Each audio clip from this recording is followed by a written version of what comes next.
kita mulai ceritanya. Ibu Prilly mau minta kakak-kakak untuk mengambil marakas yang sudah kita buat bersama. Yuk kita ambil dulu marakasnya. Semua sudah ambil marakasnya? Oke. Nah, sambil Ibu Prilly bercerita, Ibu Prilly akan minta kakak-kakak untuk memainkan marakasnya sesuai dengan kata kunci yang sudah Ibu Prilly berikan. Kata kuncinya apa aja ya? Kata kunci pertama, jalan. Ketika Ibu Prilly bercerita dan ada kata jalan, kakak-kakak boleh semuanya mengocok marakasnya seperti ketika kakak-kakak berjalan.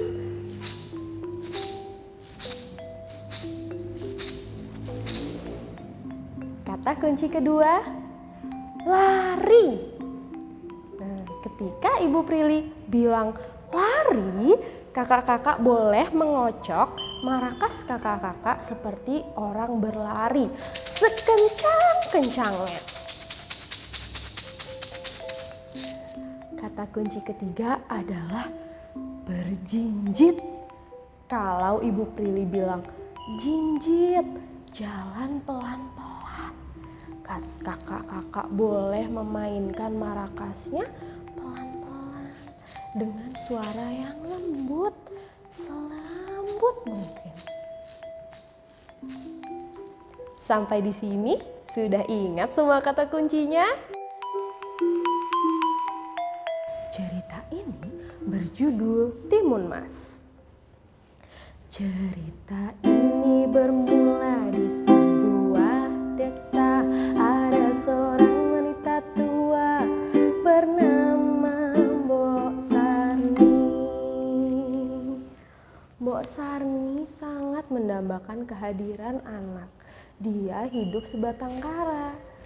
Hingga suatu hari ketika dia berjalan menyusuri sungai untuk mencari kayu bakar, ada sesosok makhluk yang sangat besar menghampirinya dan mengaum. Makhluk ini badannya sangat besar, berwarna hijau dan mukanya sangat menyeramkan. Tapi ketika Mbok Sarni ingin lari, makhluk ini kemudian berkata, "Mbok Sarni, kamu tidak perlu takut kepadaku. Aku adalah buto ijo yang tahu apa keinginanmu dan aku bisa mewujudkannya." Mbok Sarni kaget. Lalu Mbok Sarni bilang ke buto ijo, "Kamu tahu dari mana keinginanku?" Lalu buto ijonya menjawab, "Aku tahu itu semua karena aku selalu mendengar doamu. Aku selalu mendengar malam-malam kamu berdoa hingga menangis," kata buto ijo. Lalu buto ijo mengeluarkan sesuatu dari kantongnya dan memberikannya kepada Mbok Sarni. Tring, ini adalah biji timun ajaib dan aku mau kamu menanamnya. Kalau sudah menanamnya, akan tumbuh seorang anak yang kamu bisa besarkan. Mbok Sarni sontak terkaget-kaget dan berterima kasih kepada buto ijo. Apa benar itu berisi anak? Baiklah, aku akan menanamnya. Eits, tapi tunggu dulu.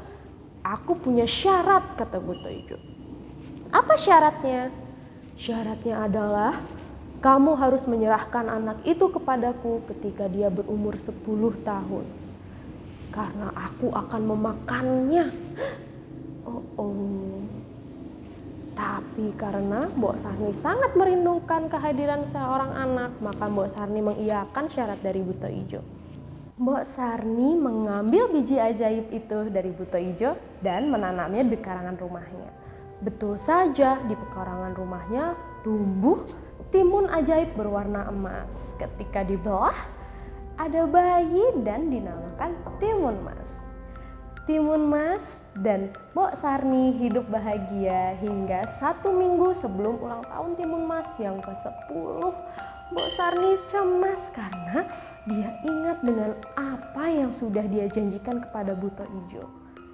Lalu suatu malam dia bermimpi agar Timun Mas lari dari rumah dan membawa 4 buah benda bersamanya.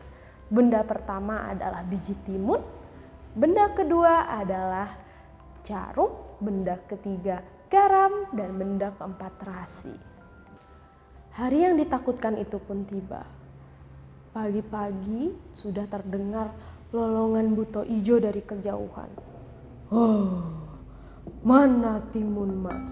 Aku sangat lapar. Mbok Sarni dan Timun Mas berjinjit pelan-pelan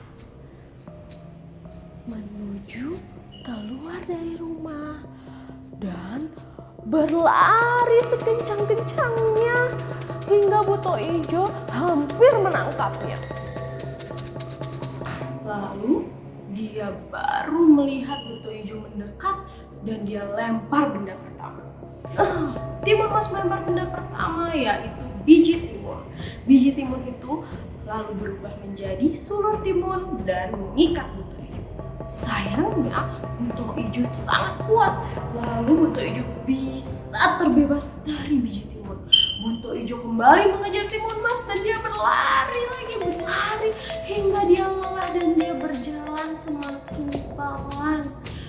Karena dia berjalan, akhirnya buto ijo mendekat dan dia lempar benda kedua, yaitu jarum. Dia lempar jarumnya dan jarumnya berubah menjadi hutan bambu. Tapi ternyata buto ijo tidak terkalahkan. Buto ijo kemudian bisa meruntuhkan semua hutan bambu itu dan mulai lari mengejar Timun Mas. Timun Mas lari lagi hingga dia kelelahan dan dia berjalan dan melempar benda ketiga, yaitu garam. Dia lempar garamnya dan garamnya berubah menjadi lautan yang luas. Buto ijo kemudian susah sekali berenang hingga mendekati Timun Mas. Timun Mas bisa berjalan berjinjit pelan-pelan, berjinjit lagi, berjinjit hingga buto ijo menemukannya.